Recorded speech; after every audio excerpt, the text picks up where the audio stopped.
Hey everyone, and welcome to 1v1 Me Bro, and I am excited, honored to be joined by none other than IKONATION today.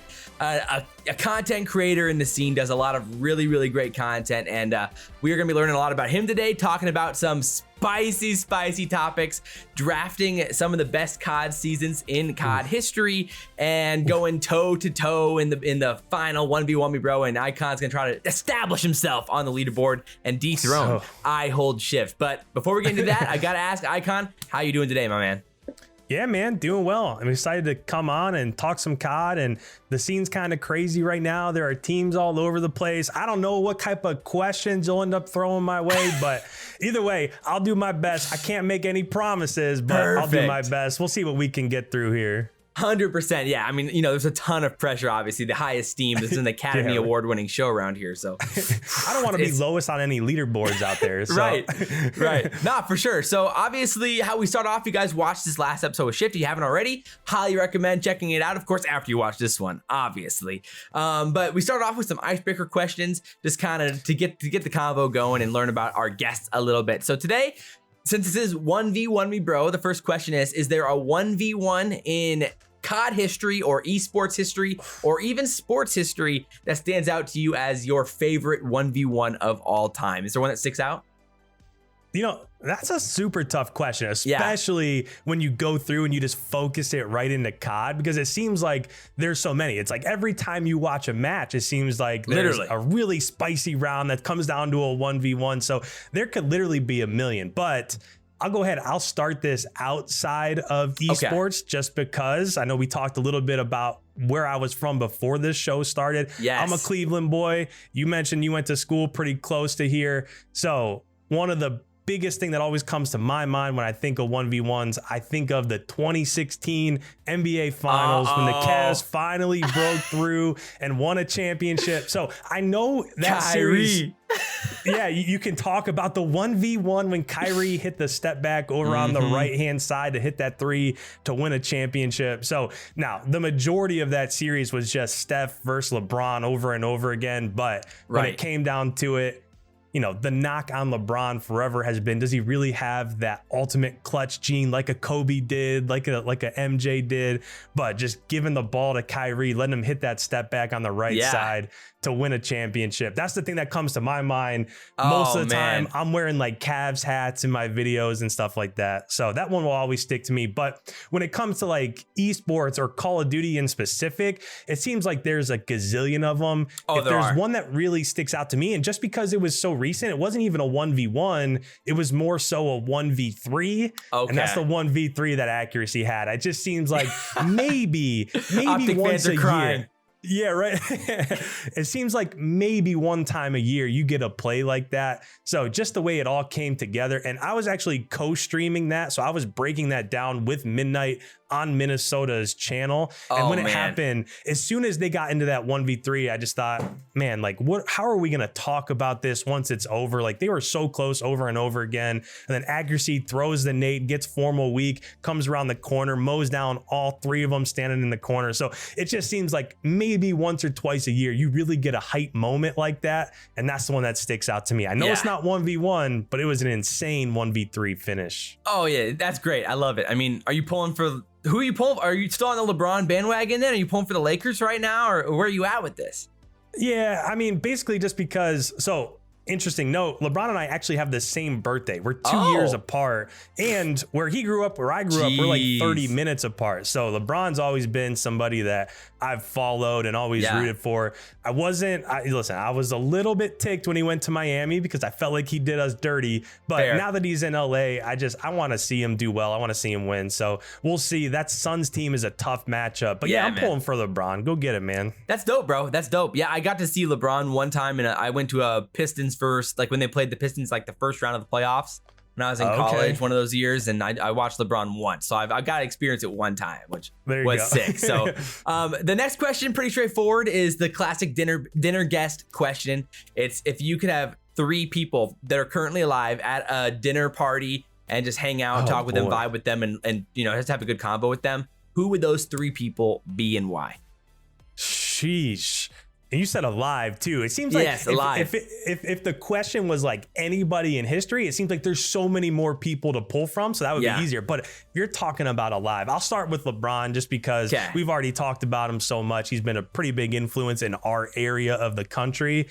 Then I guess if I had two more, and just not even because it's political or anything. I mean, that's whatever. But I think I'd probably take Obama and George W. Bush. Oh, it just really? seems like anytime you hear those guys talk, I just feel like I could sit back and both of them, like George W. Bush seems like that dude. Like, let's just go out on a porch, like have a drink, just have, you know, like the vibes. Just the full-on grandpa vibes.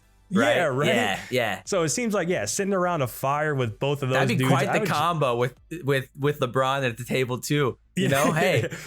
Yeah, because then with Obama there, you get a little bit of sports talk back and forth. So you can talk about sports, and then I don't know. It's a weird list. Maybe that's a weird answer, but that's what I'd go with. That's cool. I mean, that's back to back. That's back to back Obamas right now. So he's currently the most common answer. We had Schiff say it too. So there you go. He's a cool dude. Yeah, I love it. I love it.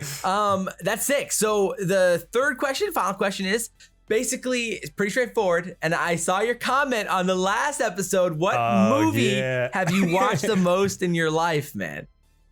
So, The Replacements. Have you watched that yet? Have you seen it yet? No, I haven't got to it yet. You got to take like an hour and a half, 2 hours one night. Just watch it. It's a really good movie. But I mean, I know. I got roasted in the comments for it by like 5 people. Yeah, Replacements is great. I think the movie that I've probably watched the most was Gladiator. I think it came out like 2000 with Russell Crowe. I think it was right at 2000.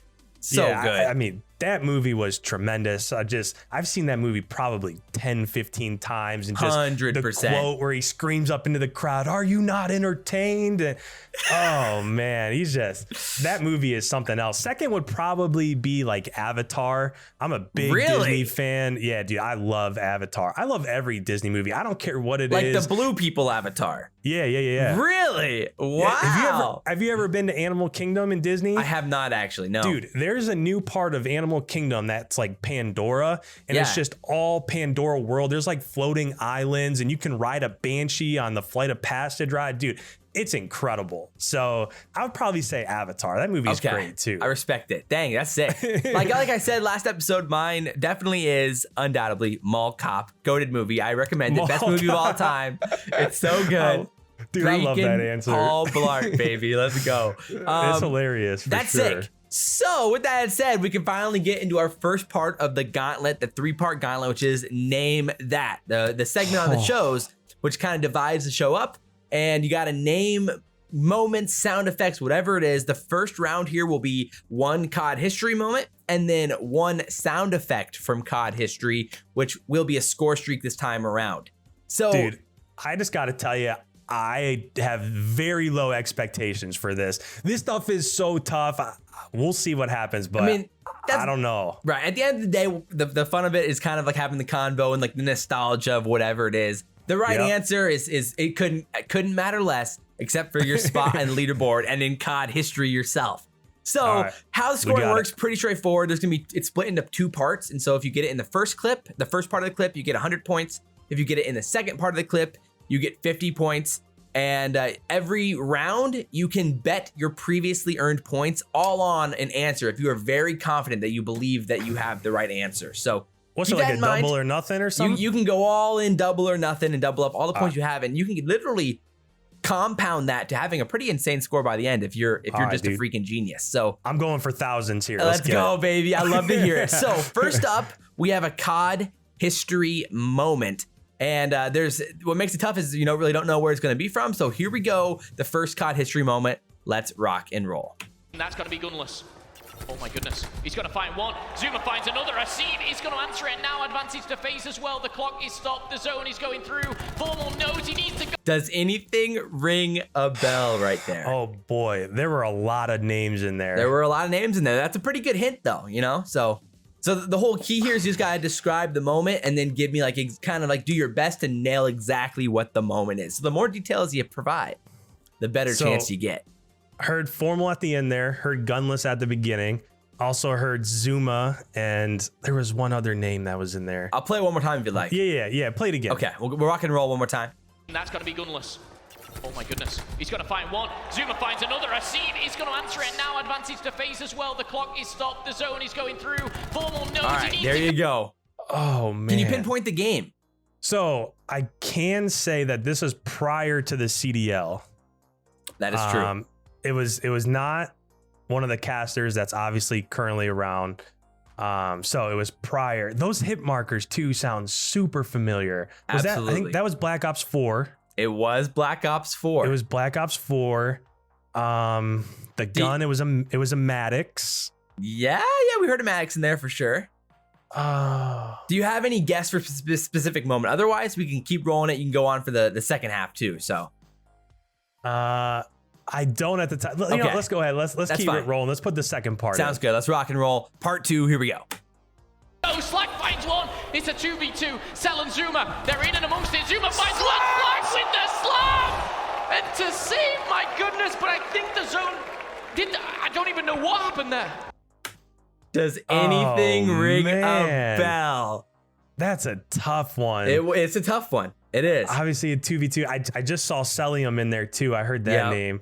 Dude, I don't remember. Okay. See, dude, it's so tough, especially back then. That's a tough one. Each of the individual matches, and then especially back then in Black Ops 4, there were so many different tournaments. It's not like now where you get like 3 majors or whatever. No, definitely not.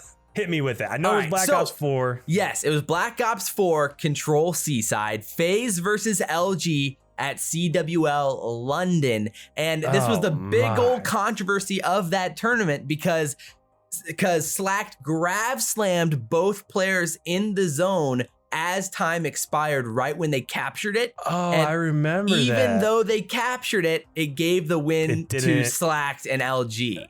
And so then there was a big debate and just one of the biggest controversial moments of the whole tournament. So there you go. That's going way back. Oh my word. Again, the first one is usually going to be a pretty tough one. And then hopefully we can go from there. Again, it's not easy, but it's definitely, I thought it was a pretty dope moment from BO4. Yeah, I'd throw it in there for this one. So here we go. Number 2 here. You're looking for your points to get your name on the board here. Again, this is a score streak from CoD History. Let's rock and roll. Bunch up. They're capturing Charlie. Firing for full effect. Target zone locked. It's from World War II. That is correct. It's the airstrike. Does it have to be like an exact name? I mean, if you can get close, the closer the better. But I know it was the airstrike. It's World War II. All right, I'm gonna roll this second one. Let's check it out. Okay. See if you can get a little bit more information. Recon flight concluded. Did any of the hit marker sounds there trigger anything in your head? No, I feel like I know what it is. I feel like I can remember it. I feel like I can see it. I just don't remember like the name of it. It was the artillery barrage. Artillery from World barrage. War II. Yes, dude, it's so tough because like every single game has the exact same kill streak. I know. And like one game it's a precision airstrike, and then in that one it's whatever. Hey, at least I knew what the game was and what was going on. Yeah, it could have been way worse. You know, I'm right there with you. Maybe see that's the thing with the whole scoring system right now. I am willing to negotiate with like getting it close and like knowing the game and like. Maybe I need to add, but drop comments down below, people, if you guys think I should do like bonus points. And otherwise, I'll reinvent the scoreboard a little bit here, and maybe you'll get some bonus points afterwards. Yeah, I see you trying to get the guests, the folks round up out there. That's funny. Topic 1, kind of our first little topic here, is talking about our guest, IKONATION. So Icon, should tell the people about who you are, what you do, your channel, and kind of like how you got into esports in the first place. Yeah, so I guess I'll start this off by saying like I'm an OG, and actually I just went back and I looked, and my very first upload was 2012. That is sick. So 2012, it was way back in July. I think it was during the MW3 time, MW2 maybe. So those videos are privated. There. Yeah, they are private. I don't have. Listen, because since then, like. You know, I went in, got a career and stuff. I don't know what I said back then when I was like going through school and whatnot. When you're like in high school or whatever, Yeah, right. So I started way back then. And back then, there really wasn't a ton of people just doing like plain old, like one of my first videos was literally just like telling people like pull out your knife and you get longer sprint duration and like your sprint speed is faster. And like back then, like we're talking a decade ago, those things didn't exist. So I started with just like normal, just pro tips like that. And then what really started to propel my channel forward is I started doing like map specific stuff. That's so sick. Yes. Back in the Black Ops 2 AW Ghost days, I actually competed. The last event that I competed at was MLG Columbus 2014. Okay, so I was going to ask you about that because you had a video on your channel labeled MLG Columbus 2014, Here I Come. Yeah. So I guess I'm pretty interested. I was interested to hear kind of your background and your experience with competing in those events back then.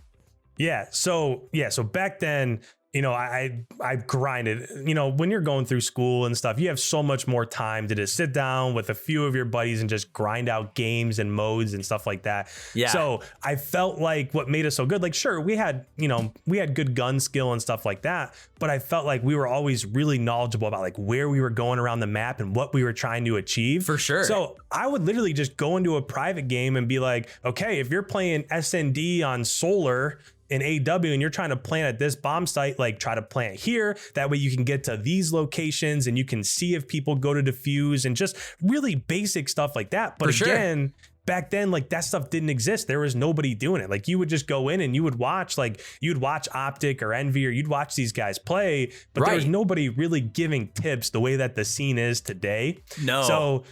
So that's really like, that's how my channel started. And I was just doing that over and over again. And then I got to a point where I had to make a decision because I graduated college. I'm actually, my career right now is I'm actually a teacher. I'm a middle school science teacher. Yeah. So I had to make a decision. Have you 1v1'd any of your students? No. I haven't played with any. They know that I do this though. So I'm sure some will watch it. Oh, that's sick. But I had to make a decision. Like, do I continue with this stuff where like my channel was growing pretty well, like right towards the end, or do I really focus up on trying to get a teaching position? And once that happened, I got into coaching, and I was a head varsity basketball coach. Oh, that's dope. I coached varsity football and varsity baseball. So I really went kind of down that path because sports has always been a big part of my life. And then it kind of got to a point where there were some years there, like right around like the Black Ops 3 IW era, where I followed, but I wasn't following as close as I was before. Makes sense. And as close as I am now.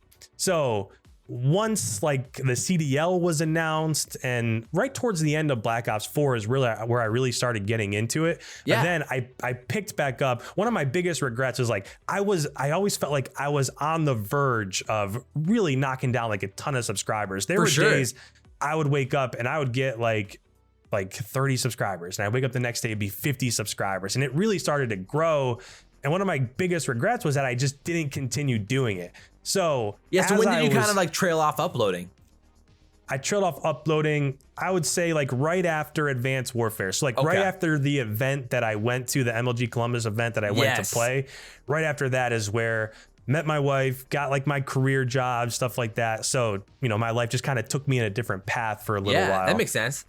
But then like I was in my career and I got more comfortable with it. Like I know what I'm doing in the classroom now and stuff like that. What actually ended up getting me back into creating content is I was actually watching the kickoff weekend in Minnesota, the very first weekend of the CDL. Yeah. And when I was watching it, that was when there was like a new spectator mode and they had all these new toys to play with. And it was just super hard to follow. Like I'm somebody that's been following competitive Call of Duty since 2012. Oh man, and that first weekend was so tough. It was really rough. And like, I was really struggling, especially with the move to 5v5. And there's so much people all over the map. And that game at the beginning, spawns weren't really tuned in at all. No, there was just stuff all over the place. So I thought, you know what, this is an opportunity where I really think I can just take these matches and just slow them down and cut to mini maps and draw what's going on and really just try to explain the game in a deeper level than what everybody's watching. And at that point in time, I don't think there was anybody else really doing that sort of stuff. Like now you see it from like Nameless and some of those guys, and they do a really awesome job at it. But back then I was like, I think that, you know, I can just take this, and there's always going to be, you know, like super dope matches. There's always going to be things you can pull from to upload. So I started doing that. And that's when I had my channel around like 5,000 subs. And then from not uploading, it went down to like 3,000, 2,500, somewhere in there. And then basically in the last calendar year, it's gone from like 2,000 to I think we're like right around 12,000 now. Yeah, that's sick, man. That's sick. So that's kind of my whole story and where I started, how I kind of trailed off, and then how I picked back up and where we're at now. That's awesome, man. Yeah, I guess that my first question would be kind of like dating back to the original competition. When was the first time you played like GBs or like a competitive, like a real competitive setting outside just like League play and BO2 or something like that? So I was actually playing GBs back when, like, if you were on a team ladder, you were playing TDM. Like way back in those days where like you weren't so even tough. Like you were playing like TDM, you were playing Search maybe. I think back in like MW2, you might have been playing like Sabotage was one of the game modes. Yeah. Like the hard points and the controls, like that wasn't even really a thing yet. That wasn't introduced yet. I think the first game Hardpoint was in might have been Black Ops 2. I think that was the first one.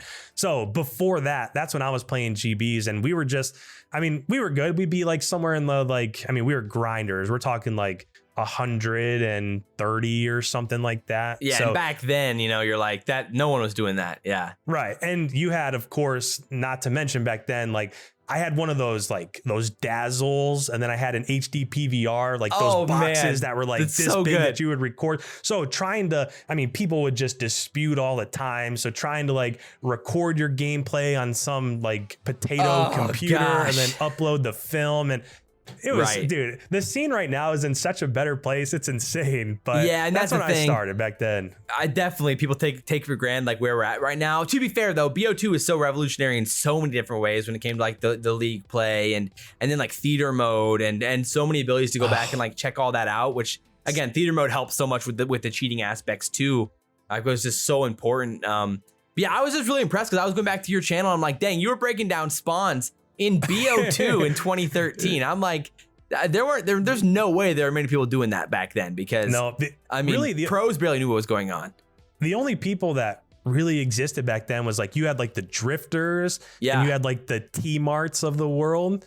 And other than that, like the scene was, Allier, the scene was pretty wide open. Like those dudes were doing like, you know, like tips for how to like spawn kill people and like real basic stuff. But like the competitive side was just wide open. Oh, for sure. Man, there's so many times I wish like if I wouldn't have stopped, I wonder like where my channel would have been. But it's on the up and up. I think about it every once in a while. Oh, absolutely, man. It's crazy. Yeah, I was because I went back and like watched one of your like how to anchor videos on Yemen videos. I'm like, this is pretty good, to be honest. I'm like, I mean, for 2013, this is revolutionary information here. Like playing for spawns and trying to flip the spawns, and like we're like in like November, December of 2013. Like that's pretty freaking good, you know? Like, dude, I was pretty impressed, man. I watched some of those old videos, and that's when like you're trying to be the cool college kid. So like, for sure, you know, you're not out there like having inflection in your voice and being entertaining. You're just like, I'm trying to go here so that I can get there. Yeah. Like it was totally different. You know, you got to play for those spawns. Yeah, right. But one other thing that I will say, because I know we touched on it and you mentioned it just a little bit, is the last event that I competed at was that MLG Columbus in 2014. What was the first event you competed at? It was all the AW, but we did some more local stuff. Like there were like local Pittsburgh lands. I'm pretty close to Pittsburgh. And so, I mean, you would show up and, you know, there'd be 30 or 40 people there, but just to kind of go and play or whatever.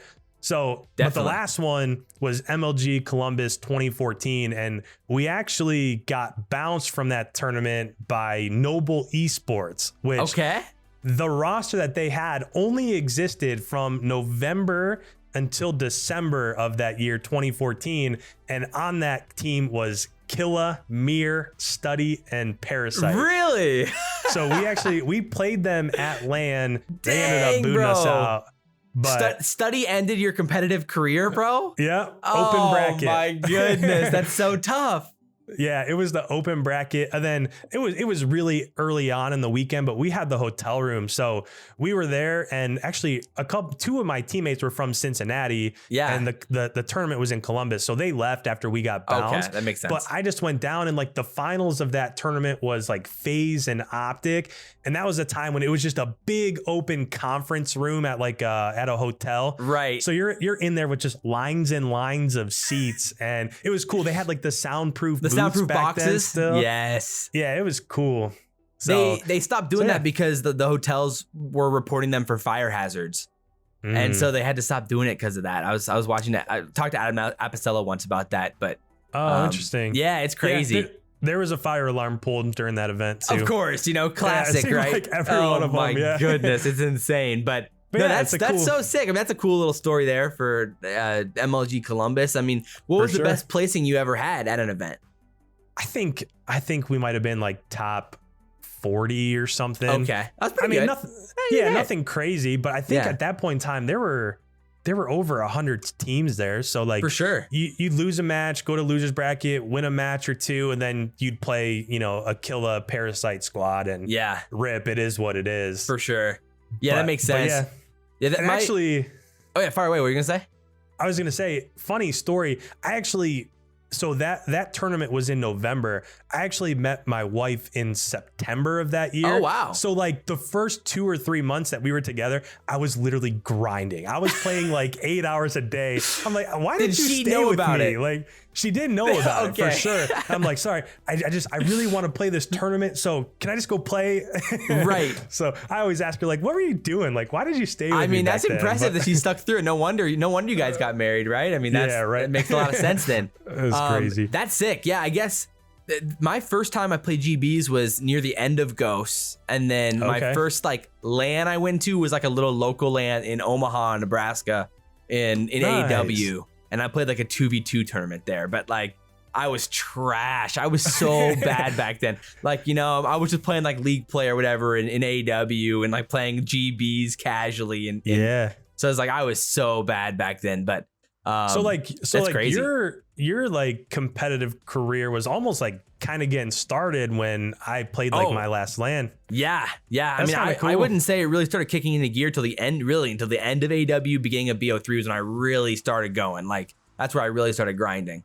Interesting. Yeah, so it's pretty crazy. But then that's sweet. I started realizing that like I didn't like the competing aspect as much as I did the content creation aspect. Like by the end of BO3, and so that's when I started like, okay, I really want to do more like video centric competitive stuff, and so that's kind of how it ended up turning that way. But yeah pretty crazy.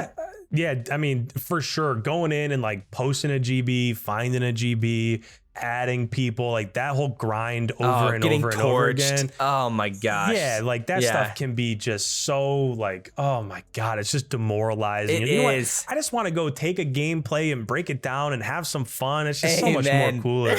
Amen. That is so sick. No, I love it, man. That's so awesome. I mean, that's so cool that you've kind of been just grinding the last year and a half to be doing this now. It's so sick. And then I'll say how do you one get connected to Rokkr? I guess it would be like the last thing there.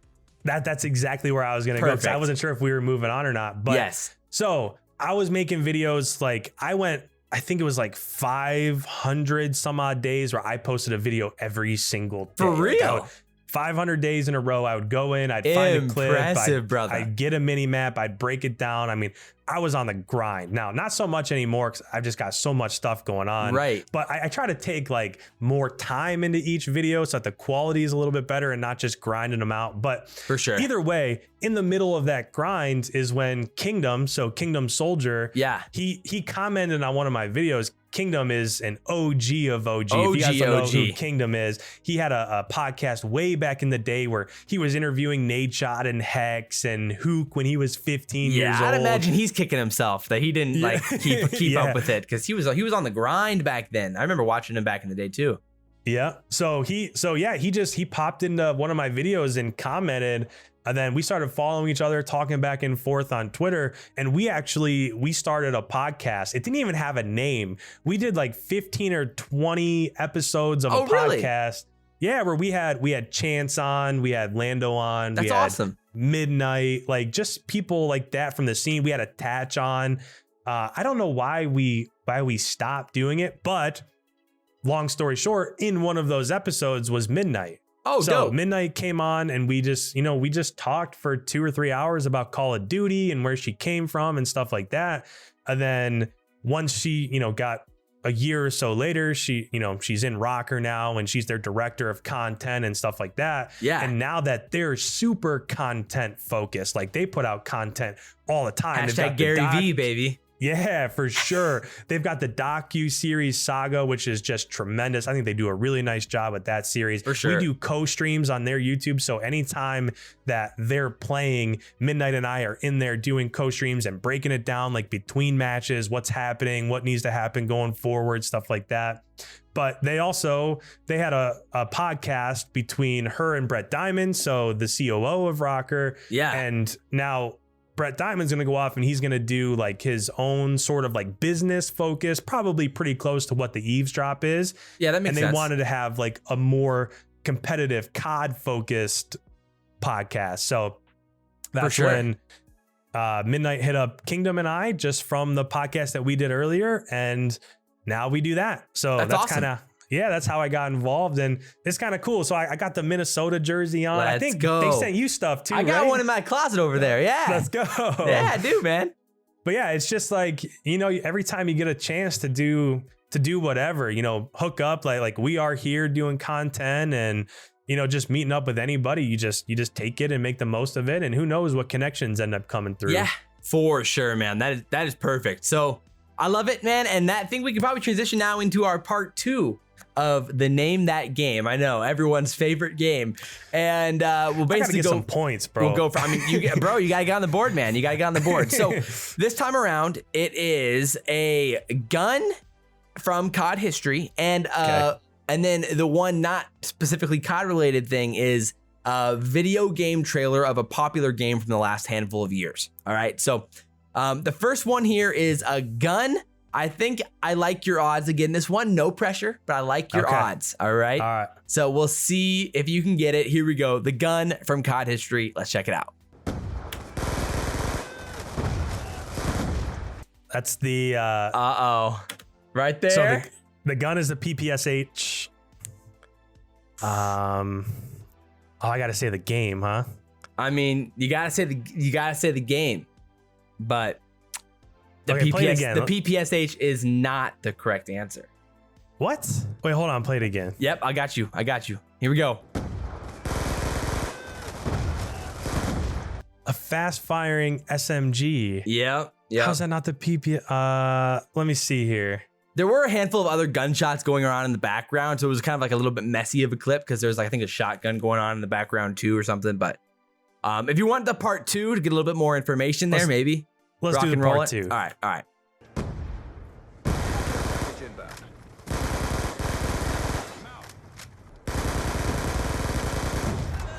There you go. That's a pretty good sound clip there. What the heck? Dude, I have PPSH stuck in my head. That sounds exactly like a PPSH. Is this oh man, is it the Scorpion? Wait, when's the last time that the Scorpion was a gun? It's a Scorpion from Black Ops 2. Yes, sir. Scorpion from Black Ops 2. Dang, the Scorpion from Black Ops 2. Scump with the Scorpion cross map. Oh, yeah. Dude, I feel like I just took like a state test oh my God. I am exhausted. Good news. You are on the board. We have Icon on the board. Things you absolutely love to see. And again, moving forward now, if you know the answer for sure, you can double your points and try to rock from there. So here we go. This is now the game trailer for a game that came out over the last handful of years. So let's check it out. My son, we do not fight because the world makes us fight. All right, there you go. We do not fight because the world makes us fight. It's a little short clip. You got the voice there to work with. I mean, it sounds like a Warcraft expansion or something. Okay. But it's played. Yeah, let's do the second part. Okay, yeah. Well, we'll have a lot more to work with here. I think in the second clip. Dude, these a little bit tough. More. It's tough. It ain't easy. We fight for a greater purpose. We forge into the unknown to to fulfill the promise we made. No matter the darkness, nothing will stand in our way. All right, there you go. Goodness, Anything ringing a dude. bell there? This was a pretty popular game right here. This was a pretty popular game. Pretty popular game. Pretty, Dude, pretty popular. I play Call of Duty. I mean, that's the struggle, right? That's the struggle. Oh. I can guarantee you saw this trailer at some point in your life. Oh, oh, jeez. 100%.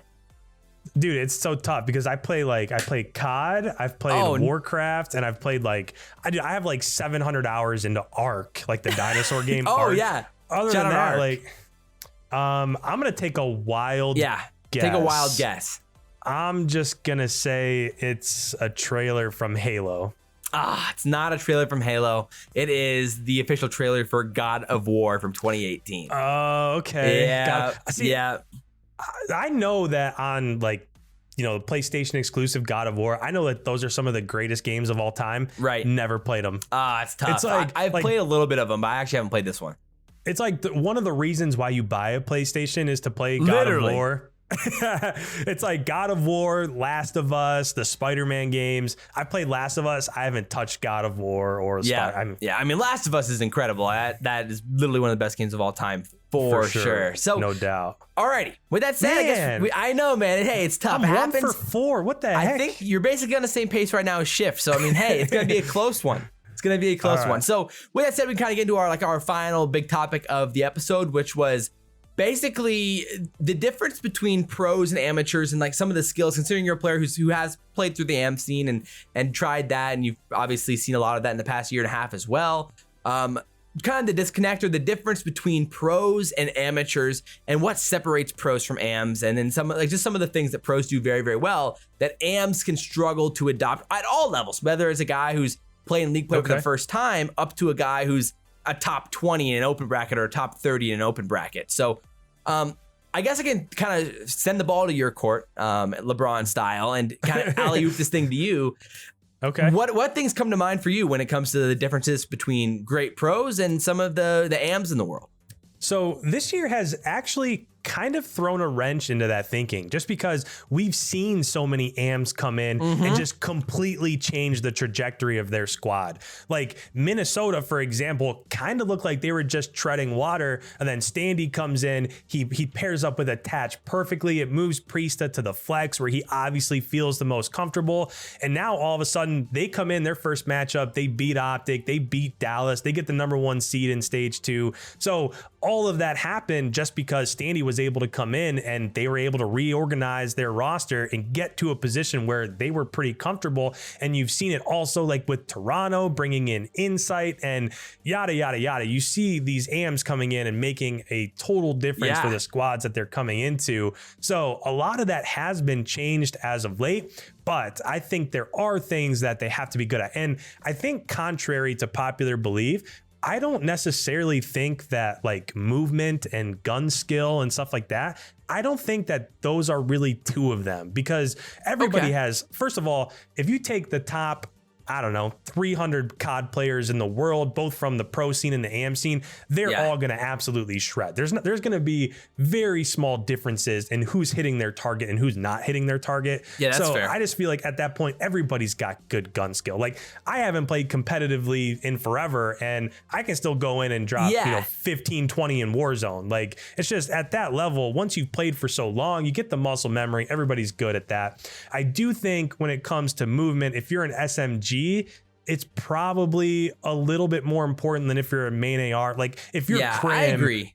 If you're Crim or you're Clay or you're Formal, it's not all that important for them. But there's a certain level of creativity with the movement that comes to finessing in these small moments. And there are some small differentiators, I think, with some of the best SMGs in the world. Guys like Simp or Febizi, you can just finesse no one's business.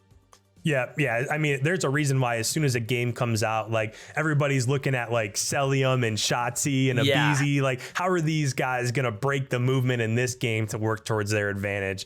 So, but I still think it's very position based. If you're an SMG, it's way more important than, you know, if you're like Awakening or Skies in a flex and a main AR position. Like they're just getting to a part of the map and just trying to fry people as they get there. Right. Playing off their SMGs.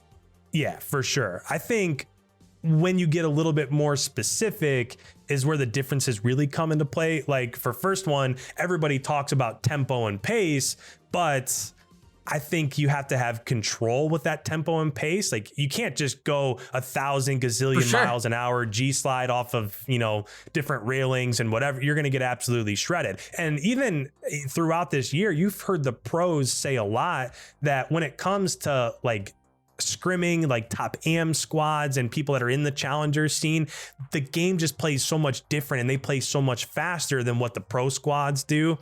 So I think movement and I think tempo and pace is important, but I think you have to have control with that and mix in a little bit of, you know, like map knowledge and game knowledge and where people are at, where spawns are, so that you're not just running like a chicken with your head cut off the whole time. Yeah, no, I totally agree. I mean, like, you know, like you look, I mean, look at FaZe. I mean, we all look at them as the fastest team in the CDL. I mean, everyone would be like, who's the fastest team in the CDL? Oh, it's FaZe. Like really, when you're watching them, the amount of patience in the small moments that guys like a BZ or Simp have, where like in the 1 second of pause while the enemy player's wrapping around the pillar inside kitchen on raid, they're in taking information from their teammates, using that information, playing patiently on that guy who's wrapping around the other side of the pillar, and then popping in 2-piece because of some call out they heard from Arcity saying, yo, one's hitting water stairs right now. You know, like these types of small abilities to intake that information is, I think, the best way that pros are able to separate themselves is really how fast they can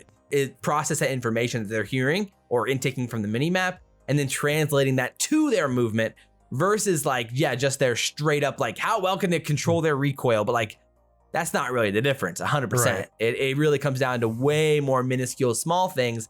And that's why I think it's really hard for some amateur players to really figure it out, because you have to really dial in on those things and it's not easy to do.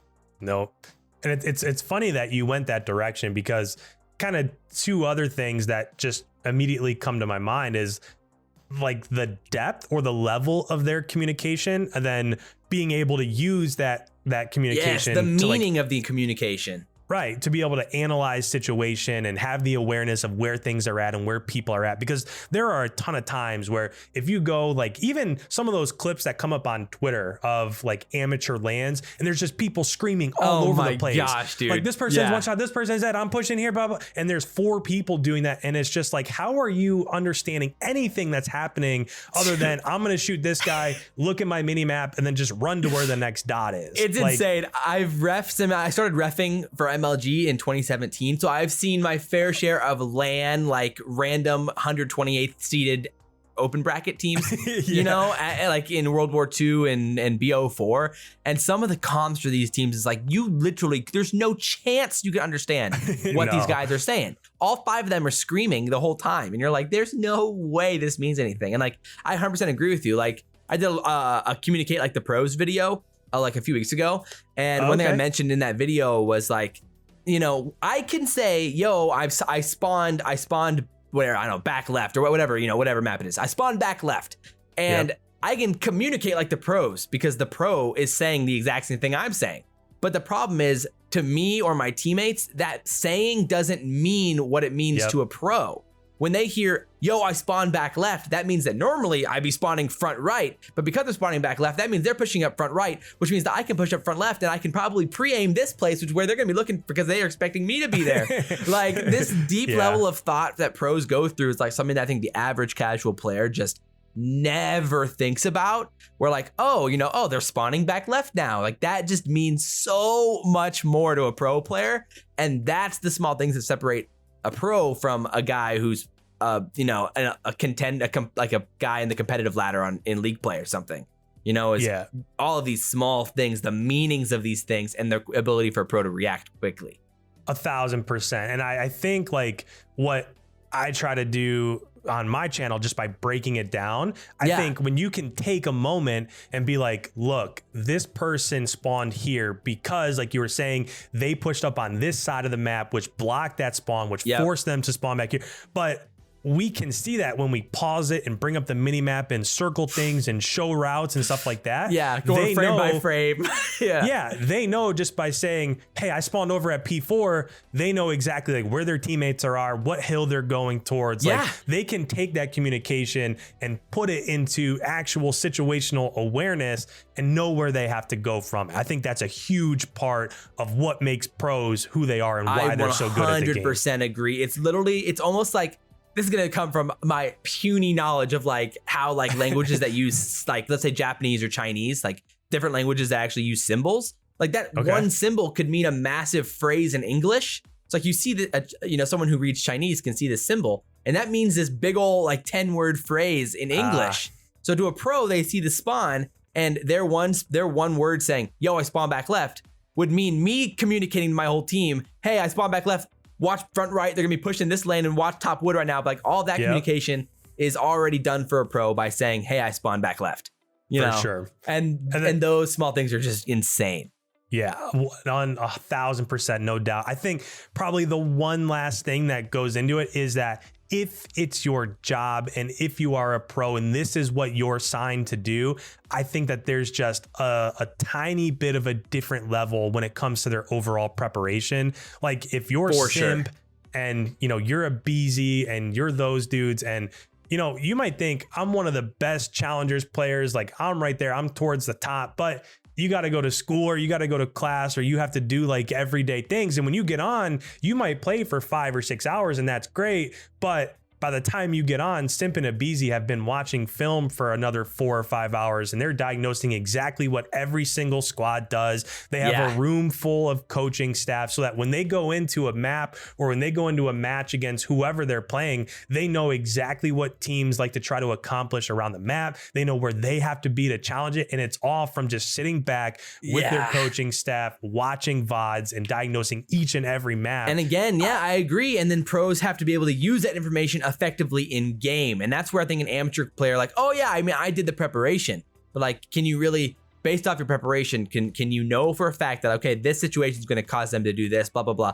Like, again, a pro's preparation is insane, and their ability to recall that information generally is what sends a player to the next level. I think you'd say that about any pro player in any sport, whether it's like, you could do the same amount of hours of preparation as Tom Brady, another quarterback could try, but Brady's going to be able to recall a way higher amount of that preparation and use it in game more effectively than you at any point. So for like an aspiring AM player, if let's say someone's like in the top 64 grinder right now, the mix of like the top 64 or like trying to get to that point, like what is one thing you could tell someone who's like in the top 64-ish, top right in that range, like what could take them as something that can help take them to the next level?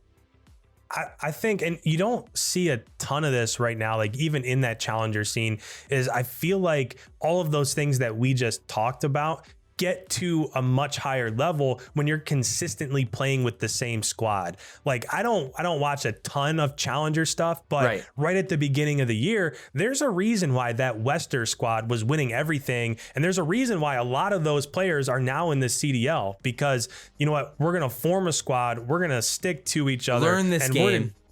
We're going to learn the game. We're going to learn how, like each of our teammates likes to play. And as soon as that gets to the next level, now all of a sudden these CDL teams are taking note, like, wait a second, these guys are winning everything. Paul X is absolutely frying and Zaptius is playing great. Like, maybe we should give these guys a shot. And I don't think any of those squads that have made those moves, like look what London's doing right now. They've taken a shot on somebody like Paul X, who went through and stuck with his squad, his core squad, for the vast majority of the first part of the game.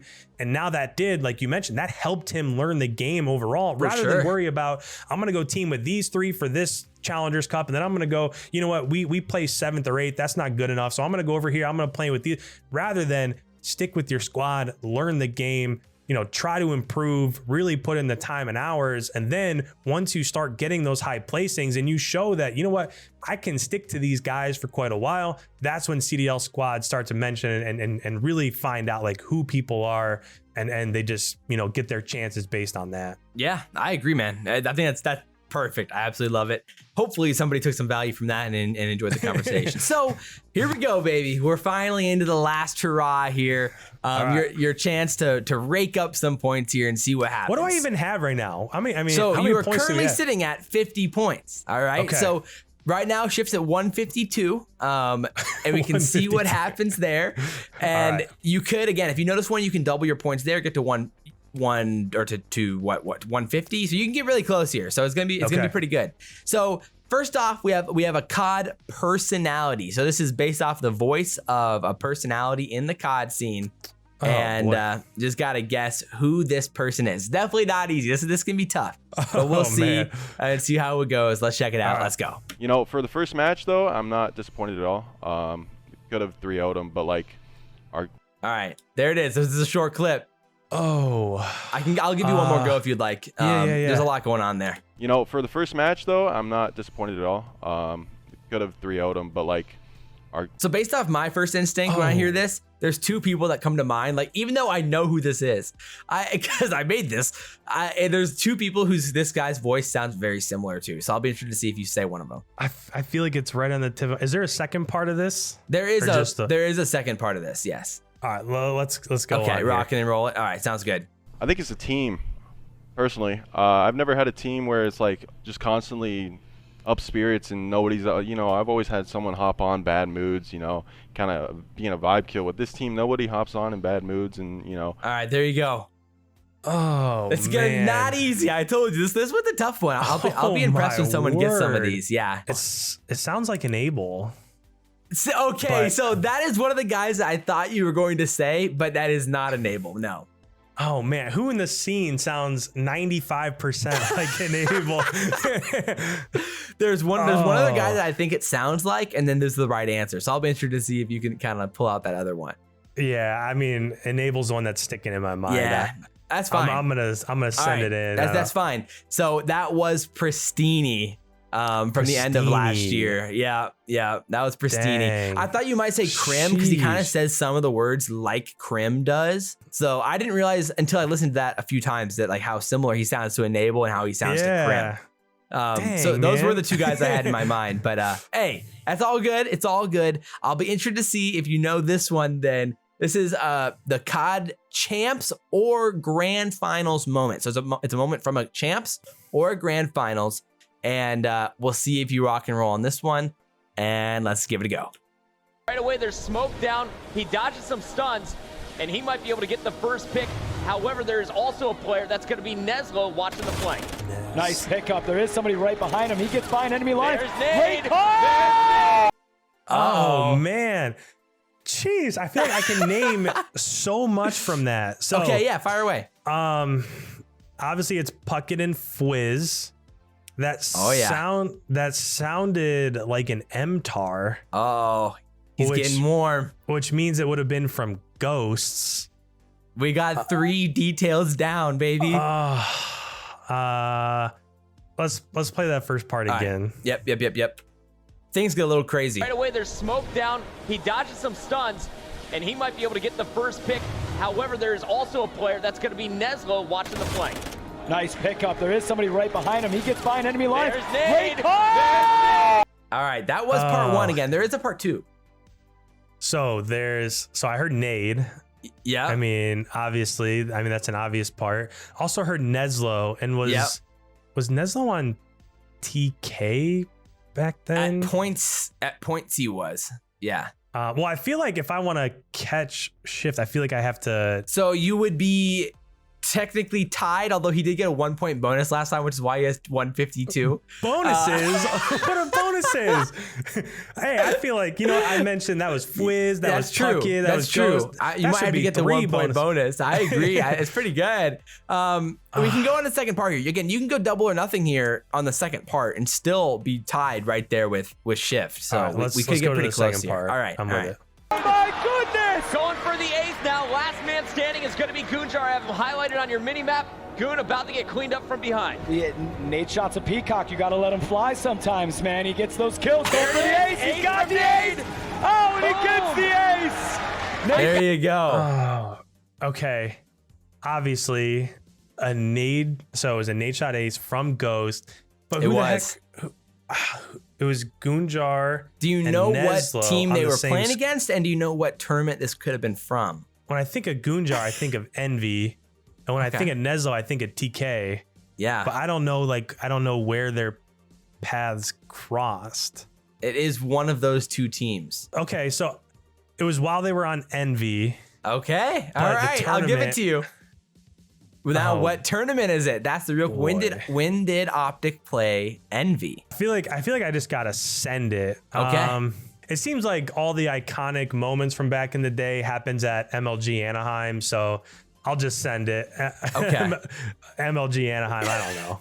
It's not Anaheim, but I got to give you at least half points there because you were very, very close. That was the X Games gold medal match. Oh, dude. And Nade Shot's ace and search and destroy on Octane.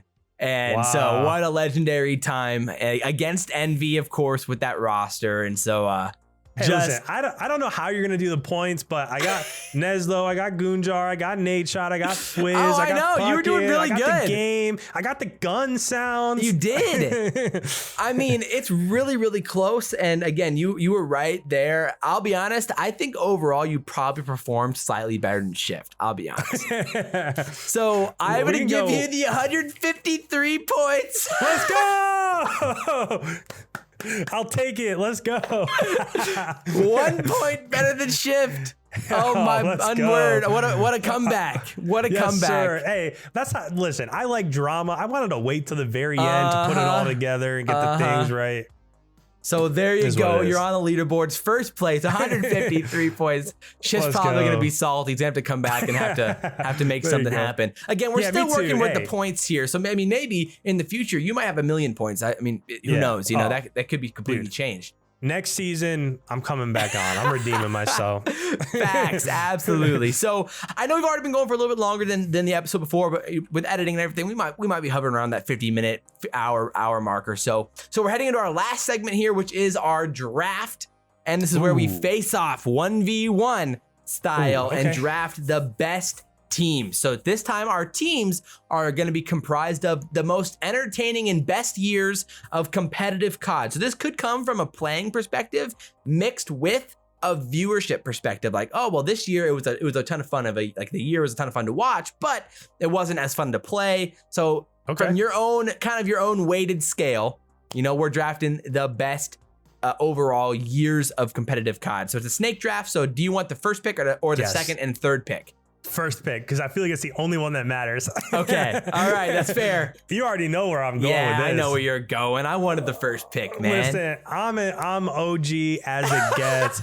No. I'm going Black Ops 2. There is Yeah. no way anybody out there can say that any year has been better than Black Ops 2. You could go from literally we're talking every single layer of that game competitively for me was perfect. If you talk about the weapons, you had the MSMC, which most of the SMGs use, but also And the Scorpion. gun that came up earlier. There were situations where you would run the Scorpion. And then if you were playing like a fast AR role, you could run the AN94. Oh, so That fun. was- The that was- M8. Ooh. Yeah, I loved playing really Horrible fast. pick. Terrible pick. I can't believe it. Wow. Yeah, right. Jeez. I love playing super fast, so the AN94 was my gun. But Yeah. if you were somebody that just kind of sat back and controlled spawns and anchored, you were whipping out that M8.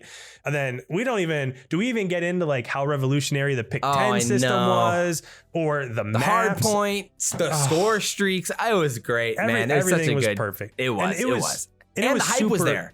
The hype was there. I mean, that was when like the Optic House was coming to fruition. Yeah. So you had so many new viewers getting hooked to it. And then you had Slums and Raid and Standoff All and the maps we're playing this year. Express. And yeah, right. It's like Black Ops 2 all over again. What's going on with map creation? Can we Yeah, get some literally. new ones? Oh my goodness, seriously. But Yeah, no, I'm that's going a Black solid. Ops 2. That mean that probably a decent first pick, I'd say. Yeah. Okay, so I'm gonna go. There's two that stand out to me. One's Okay. more of like a personal pick, and then one's just like it is the second best year of competitive CoD. So I'm going with Black Ops 3 as my 2 overall pick. I love that year. The game was so fun.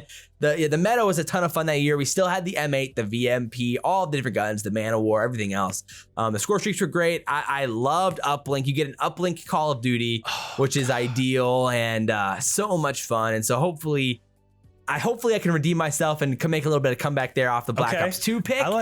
And so again, BO3 was a great year. I know you did you play much BO3 in your time? Because see, that was that like IW BO3. That was the moment when I kind of stepped away. But didn't BO3 introduce picks and bans? Was that the year? Yeah, you had the weird, crazy veto system with the picks and ban stuff and the maps and everything else. It was a great time. Black Ops 3 was great for sure. It was great, and I played the absolute crap out of that game. The other game that I played the crap out of, which would be my other pick here, is of course CoD Ghosts, which was so good. I loved CoD Ghosts. I know some people are like, oh, you know, it was overrated, it was trash, but I personally absolutely loved CoD Ghosts. I played the crap out of pubs. I played the crap out of competitive. I loved watching Search and Destroy in that game. It was so much fun.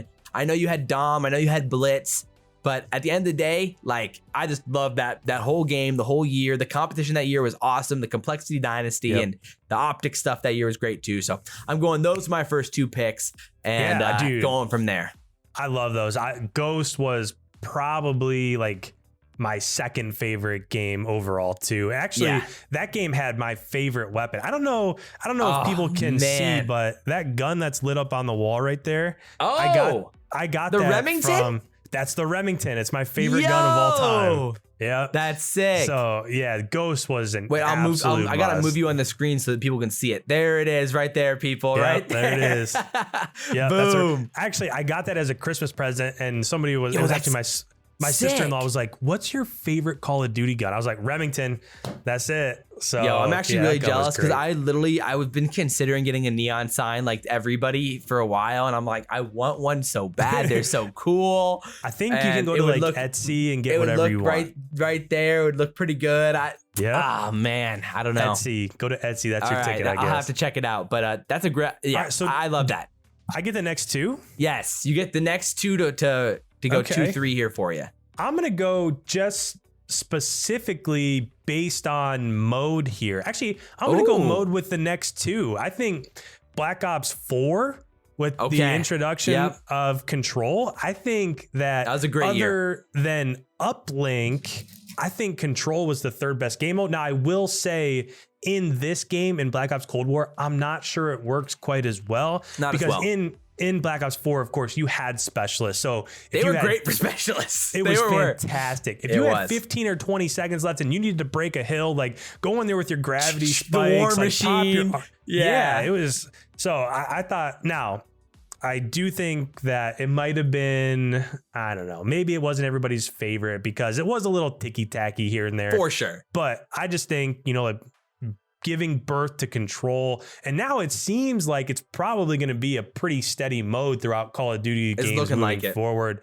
So I'll say BO4, and then I'll also say AW, just because. Yeah. Dang, dude, I was hoping that would slip to me.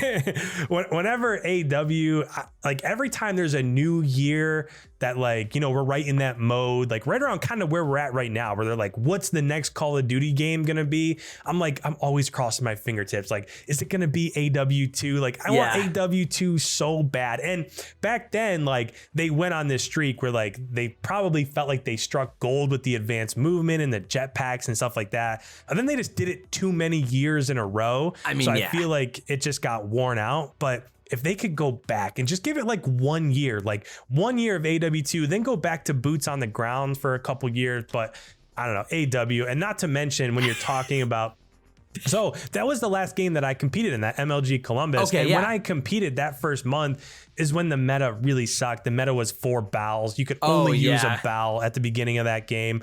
But they did go through, have some gun balancing, put in some patches. And when they had the meta of the ASM1 and the BAL, I thought that meta was great. Oh, it was great. It was great. Uplink was great. I don't know. It just seems, and again, I don't know if it's because I put a gazillion hours into it, like you said with Ghost, but for me, that one always comes to mind, man. For sure. I want For AW2 so bad. It was also, there were so many events that year. It was like a fun year to watch too. And there's a lot of really good storylines with the Optic Dynasty starting and Nade Shot retiring. And then you had just the whole run of like Clay and Denial and then Hook and all that stuff going on that year was really, really good too. I thought that was great. Man. That's a great pick for sure. I was hoping that one would follow me. I was definitely hoping that one of those BO2 or BO4 or AW would follow me. But I'm interested to see where you go from here. No, yeah, there's kind of some weird picks here that would have to see what kind of falls here. It kind of depends. Are we counting Cold War? That actually is something that we didn't even talk about because why not? Yeah, I kind of agree that Cold War is kind of a weird like in between. So all right, so I had my first two. These are my last two picks. These are my second, my third, and my fourth. I mean. My picks here. So I'm going to go with World War II as a great competitive CoD. I personally loved World War II the whole way through. I played it from beginning to end, played the crap out of GBs that year. That's when I really got in. Like I started reffing that year, and I just loved World War II as a whole. Watching CoD that year was so much fun. I'm telling you, the rise of TK at the beginning of the year, the rise of Rise, Kenny's debuts, accuracy, so many interesting storylines throughout the year. Optics fall and like everything about that whole season was awesome. And a great. And I secured the second best league play of all time, debatably the best league play of all time in CoD history that year. So I played the crap out of that as well. So World War II, and then the last pick, I'll probably go Cold War then. I'll take my bets for the rest of this year. Hopefully it goes all right. So far this year, it's been pretty solid, even though with some disappointing stuff with snipers and smokes not being in the game. Besides that, I think we're getting to a pretty good point right now where the meta's pretty fun and really enjoyable and we're finally getting to the point where things in league play are ironing out, where people understand what to use and what not to use. So it's not as toxic and everything else. So I'll take this year. It's been pretty entertaining so far. I like me some Cold War as my fourth pick in the draft. Yeah, I think that we could probably just wrap this up here on common ground. I mean, if I had to pick a different one, I don't know, maybe MW last year just because the creation of the CDL. Right. But I agree that the last one I was going to take was Cold War. I think that this game, if you take out control, I don't think, like if you were to put in CTF, we didn't even talk about CTF. I think CTF is an incredible game mode. CTF in World War II was incredible. That's another aspect of that year of competitive CoD. London Docks and Ardennes Forest, CTF. Yes. Dude, CTF good. is great. Man, I don't know. It just seems like every time the topic of CTF comes up, the pros like poo-poo it and they don't want to play it or whatever. But I love the way that you can like take somebody's flag and then you get a stalemate and you're just trying. I agree. Get that there sometimes could be some it might get a little tweaks. Yeah, it could get a little boring sometimes. Maybe you put in some sort of timer where like if there's a stalemate for 40 seconds or something, like both flags reset or something like that.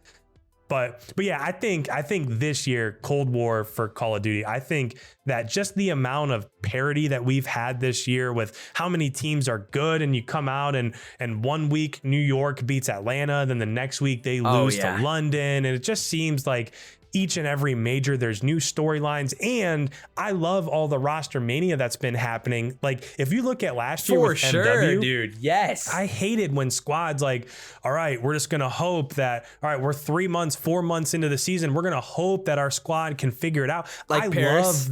Like Paris and like Seattle did last year.